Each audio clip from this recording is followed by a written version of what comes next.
You mentioned AI there, and obviously it's taking a step back and looking at that experience you've gone through, applying design thinking methodologies of how you build your products, testing, validating, repeat. And your the key sticker there is that AI has supported you to increase, I guess, the pace that you're able to fast track how you validate, how you engage with your customers, how you learn and evolve. You mentioned, I think VO was one of V0, the ones that you've been utilizing. Like, what other tools have you been able to use to support that process that you've been going through? Like, oh, so many. Yesterday, someone was like, "Oh, how many tools do you use?" I'm like, "I pay for so much." yeah, same. Pretty much everything. OpenAI, Claude, Claude, Perplexity. I haven't taken the plunge on Grok yet because Grok seems more academic and I think it doesn't suit the sales and marketing context. Yeah. Claude Code, V0. How do they fit in with your workflow? Like, Oh, good question. Sorry. So, day-to-day questions, if I want to do deep research, this is a bit different. I think people have different models for different things. Because the models change so much so quickly, I kind of put the same question in all three of the models and I see how it comes back. And then it's also a way for me to test how I prompt across the different models as well, so that when I do in the back end builder for my customers, I can then prompt and refine and fine tune each of the prompts accordingly to each of the models. So I actually have a framework for how I prompt for each of the models that I need to codify and write it down somewhere, but I kind of like know how to prompt each of the models now. So it's actually good for my learning before I give it to my dev team and they get pissed off at me. I'm kidding. We have good relationship, but I always use the three of everything every day. Obviously Perplexity is better for research. I haven't loved Perplexity recently, to be fair. I've found it pretty the deep research for Anthropic and OpenAI has been way better. So that's like the research, day-to-day tasks, like a thought partner as well. You can kind of like put in really great mentors to put that in. Oh, another great thought partner that I've really liked is Lenny's podcast. He has a Lenny bot. So I use that Lenny bot. Jason from SaaStar also has really great stuff as well. So I think they've got like an AI version of himself. I kind of talk to them. So they're like my good mates. And then you can also ask Claude or I think GPT is better at, to be fair, to pretend to be this person.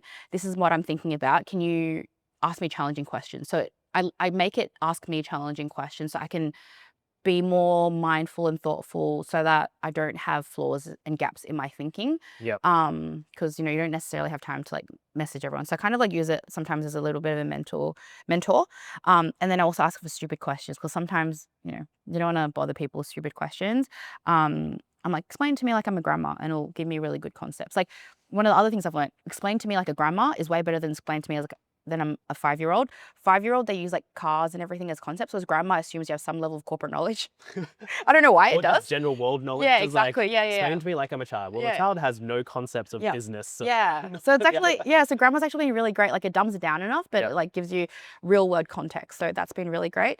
So that's like, the research, the day-to-day, and then design wise, this is something that I've been telling my friends that I've experimented with recently. So infographics. So I've actually had a mixture of Gemini, Canva AI actually, and then Claude. So I'll tell you what I do. Sometimes when I'm trying to explain a concept, because I think through things, when I write it on paper, it feels very complex and that's not the best storytelling mechanism. And so what I'd do is I'd kind of work with Claude and GPT to think about how I present that information and I do a bit of a sparring sesh. And then off the back of it, then I put it into Canva. Canva structurally will make it a really great diagram, but it's not really good at the specifics. So when I'm trying to do different things, it's not great.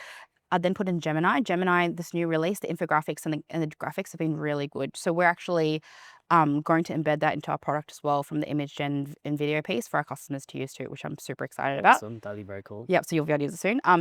Gemini and Canva for the image gen piece. And then Perplexity for those three. For coding, front-end design, V0, can get really quick mock-ups really quickly. But you can do the same with Lovable and Bolt as well. I tried Lovable, I just didn't like the design. It probably pivoted a lot since then. It was a few months ago, but at the point in time, V0 is great and I'm stuck with it.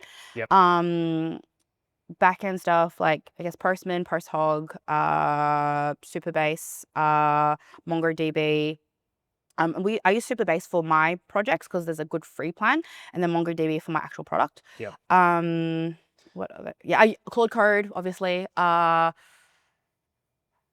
Code. I've used recently as well. What do you see as kind of like, as you're going through these processes, what do you see as the sort of things that are going to continue to evolve and change how you're applying this thinking? Like, do you think we're going to be needing to do less and less and less in this space around the design thinking, around the testing and validating, or do you have any idea around what you see will be the things that impact your workflows and what you're doing further?